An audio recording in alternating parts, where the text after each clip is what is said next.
জোট গঠনে ব্যর্থ হলে ইসরায়েলি আগ্রাসনে পড়বে আরব দেশগুলো, বলেছেন ইরানের ইসলামিক বিপ্লবী গার্ড বাহিনীর সাবেক প্রধান।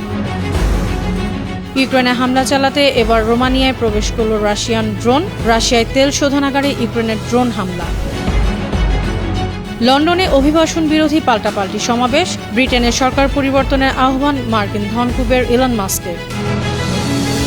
যুক্তরাষ্ট্র ও মিত্রদের যৌথ সামরিক মহড়া উন্মুক্ত শক্তি প্রদর্শন, খারাপ পরিণতি ডেকে আনবে, বলছে উত্তর কোরিয়া।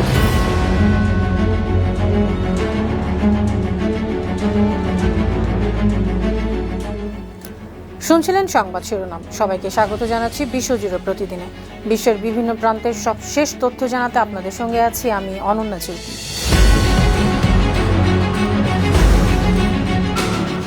জেনজিদের বিক্ষোভে নিহতদের শহীদ হিসেবে স্বীকৃতি দিয়েছে নেপাল সরকার। তাদের প্রত্যেকের পরিবারকে 10 লাখ নেপালি রুপি আর্থিক সহায়তার ঘোষণা দেওয়া হয়েছে।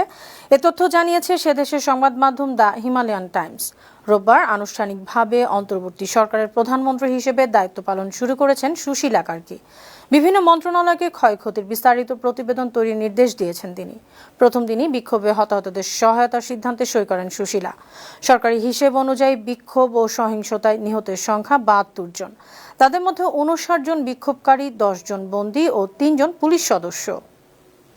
ইউক্রেনে হামলা চালাতে পোল্যান্ডের আকাশসীমা ব্যবহার করার পর এবার রোমানিয়ায় প্রবেশ করেছে রাশিয়ার একটি ড্রোন। রোমানিয়ার প্রতিরক্ষা মন্ত্রণালয় জানিয়েছে শনিবার রাতে ড্রোনটি তাদের আকাশসীমায় প্রবেশ করে। দুটি F-16 যুদ্ধ বিমান এবং দুটি ইউরোফাইটার ড্রোনটি অনুসরণ করে। পরে রোমানিয়ার চিলিয়াভেচ গ্রামের কাছে ড্রোনটি রাডার থেকে অদৃশ্য হয়ে যায়। এ ঘটনার পর ইউক্রেনের প্রেসিডেন্ট অভিযোগ করেছেন রাশিয়া যুদ্ধ বাড়ানোর চেষ্টা করছে। রাশিয়ার বাশকোরস্তান প্রদেশের রাজধানী উফার একটি তেল শোধনাগারে ড্রোন হামলা করেছে ইউক্রেনের সেনাবাহিনী। এই শোধনাগারটি রাশিয়ার অন্যতম বৃহত্তম তেল পরিশোধন কারখানা। তবে হামলায় কোনো হতাহত হয়নি। হামলার কারণে শোধনাগারটির একটি অংশে আগুন ধরে গেলে তা দ্রুত নিয়ন্ত্রণে আনা হয়। শনিবার এ হামলা হয়। 2022 সালে রাশিয়া ইউক্রেন যুদ্ধ শুরু হওয়ার পর থেকে ইউক্রেনের সেনাবাহিনী রাশিয়ার জ্বালানি সম্পদের সঙ্গে সংশ্লিষ্ট স্থাপনাগুলোতে নিয়মিত হামলা করছে। ইরানের ইসলামিক বিপ্লবী গার্ড বাহিনীর সাবেক প্রধান মোহসেন রেজাই বলেছেন, আরব দেশগুলো ইহুদিবাদীদের বিরুদ্ধে একটি সামরিক জোট গঠনে ব্যর্থ হলে ইসরায়েলি আগ্রাসনের ঝুঁকিতে পড়বে। কাতারের দোহায় অনুষ্ঠিতব্য বিশেষ ইসলামিক আরব শীর্ষ সম্মেলনে এর সম্ভাবনাকে বিবেচনা করা উচিত। শনিবার সামাজিক যোগাযোগ মাধ্যম এক্সে তিনি লিখেছেন, আগ্রাসন ঠেকানোর পদক্ষেপ নিতে ব্যর্থ হলে সৌদি আরব, তুরস্ক এবং ইরাকে ইসরায়েলি হামলার আশা করা উচিত। অন্যদিকে ইরানের সর্বোচ্চ নেতার উপদেষ্টা আলী লারিজানি বলেছেন, একটি যৌথ অপারেশন রুম গঠনই ইসরায়েলকে উদ্বিগ্ন করার জন্য যথেষ্ট। এদিকে ইসরায়েলের হামলার পর সোমবার দোহায় মুসলিম নেতাদের শীর্ষ সম্মেলন আয়োজন করেছে কাতার। সেখানে কাতারে ইসরায়েলি আক্রমণের বিষয়ে একটি খসড়া প্রস্তাব আনা হবে। কাতারের পররাষ্ট্র মন্ত্রণালয়ের কর্মকর্তা মাজেদ আল আনসারি জানিয়েছেন, রোববার মন্ত্রী পর্যায়ের বৈঠকে খসড়া প্রস্তুত হবে। সোমবারের সম্মেলনে প্রস্তাবটি বিবেচনা করা হবে। এই শীর্ষ সম্মেলন হবে ইসরায়েলের কাপুরুষোচিত আগ্রাসনের বিরুদ্ধে কাতার রাষ্ট্রের সঙ্গে ব্যাপক আরব ও ইসলামী সংহতি, ইসরায়েলের রাষ্ট্রীয় সন্ত্রাসবাদের স্পষ্ট প্রত্যাখ্যানের প্রতিফলন। সৌদি আরবের উপর দিয়ে কাতারের রাজধানী দোহায় মিসাইল নিক্ষেপ করেছিল ইসরায়েল। মার্কিন সংবাদ মাধ্যমে বরাত দিয়ে শনিবার এ তথ্য জানিয়েছে ইসরায়েলি সংবাদ মাধ্যম জেরুজালেম পোস্ট। সংবাদ মাধ্যমটি জানিয়েছে, ইসরায়েলি বাহিনী লোহিত সাগর থেকে পাঠানো যুদ্ধ বিমান ব্যবহার করে কাতারে হামাস নেতাদের উপর হামলা করেছে। প্রতিবেদনে আরও জানানো হয়, লোহিত সাগরের আকাশসীমায় ইসরায়েলি বিমান বাহিনী 8টি F-15 এবং 4টি F-35 যুদ্ধ বিমান মোতায়েন করেছিল। তবে ইসরায়েলি বিমান পার্শ্ববর্তী কোনো আরব দেশের আকাশসীমায় প্রবেশ করেনি। ফিলিস্তিনের অবরুদ্ধ গাজা উপত্যকার সবচেয়ে বড় নগরী গাজা সিটিতে ইসরায়েলি বিমান হামলায় একদিনে 49 জন নিহত হয়েছেন।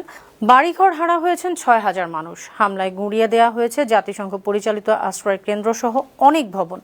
রোববার এসব তথ্য জানিয়েছে মধ্যপ্রাচ্য ভিত্তিক সংবাদ মাধ্যম আল জাজিরা। শনিবার শুধু গাজা সিটিতেই 49 জন নিহত হয়েছিল। পুরো গাজা উপত্যকায় সেদিন ইসরায়েলি 62 জন ফিলিস্তিনি মারা গেছেন। মধ্যপ্রাচ্যে মার্কিন মিত্র দেশগুলোর উত্তেজনার মধ্যে ইসরায়েল গেছেন যুক্তরাষ্ট্রের পররাষ্ট্রমন্ত্রী মার্কো রুবিও। শনিবার বিমানে ওঠার আগে সাংবাদিকদের কাছে রুবিও বলেন, কাতারে হামলার ঘটনায় যুক্তরাষ্ট্র এবং মার্কিন প্রেসিডেন্ট ডোনাল্ড ট্রাম্প অসন্তুষ্ট। তবে এই ঘটনা ইসরায়েলের সঙ্গে যুক্তরাষ্ট্রের কূটনৈতিক সম্পর্কে কোনো প্রভাবই পড়বে না। তিনি ইসরায়েলি কর্মকর্তাদের সঙ্গে গাজার জিম্মিদের পুনরুদ্ধারের বিষয়ে ট্রাম্পের আকাঙ্ক্ষা নিয়ে আলোচনা করবেন। গাজা যুদ্ধের অবসান নিয়েও কথা বলবেন।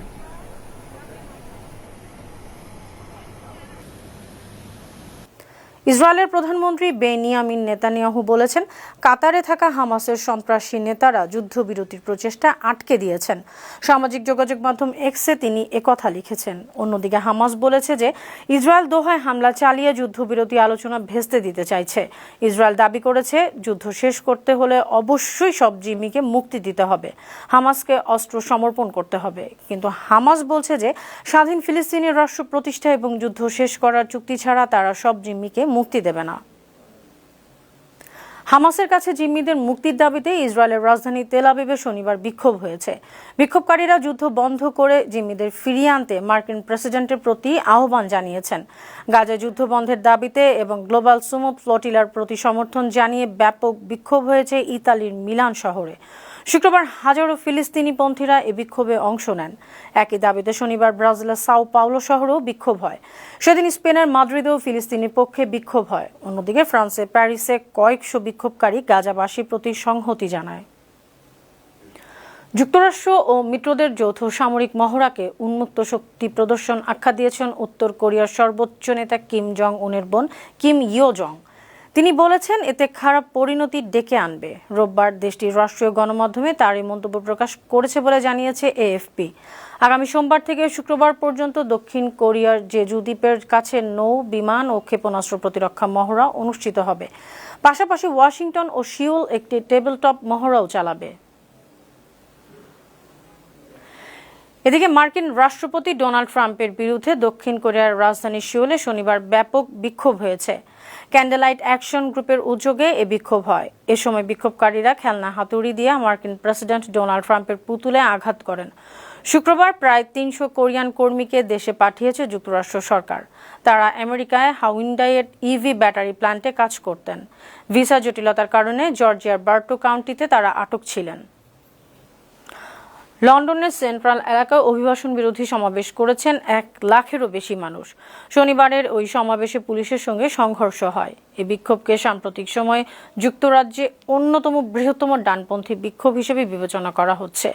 পুলিশ জানিয়েছে, ডানপন্থী কর্মী টমি রবিনসনের উদ্যোগেই এ পদযাত্রার আয়োজন করা হয়। ভিডিও লিঙ্কের মাধ্যমে সমাবেশে যোগ দেন মার্কিন ধনকুবের ইলন মাস্ক। তিনি রবিনসন সহ অন্যান্য কট্টর ডানপন্থী নেতাদের সমর্থন করে ব্রিটেনের সরকার পরিবর্তনের আহ্বান জানান। অন্যদিকে একই সময়ে অভিবাসনের পক্ষে স্ট্যান্ড আপ টু রেসিজম শীর্ষক পাল্টা সমাবেশ করে প্রায় 5000 মানুষ।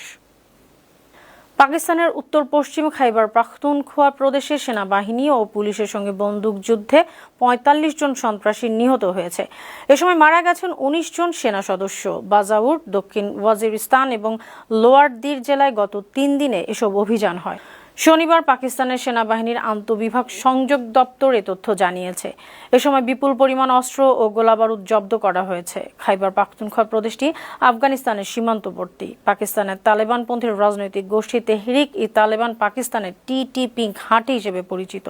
নিহত সন্ত্রাসীরা টিটিপিরই সদস্য। সুপ্রিয় দর্শক, এই ছিল আজকের বিশ্বজুড়ে প্রতিদিনের আয়োজনে। দেশ বিদেশের বিভিন্ন খবর নিয়ে আবার আপনাদের সামনে হাজির হব। সে পর্যন্ত ভালো থাকুন, সুস্থ থাকুন, বানো টিভির সঙ্গেই থাকুন। ধন্যবাদ।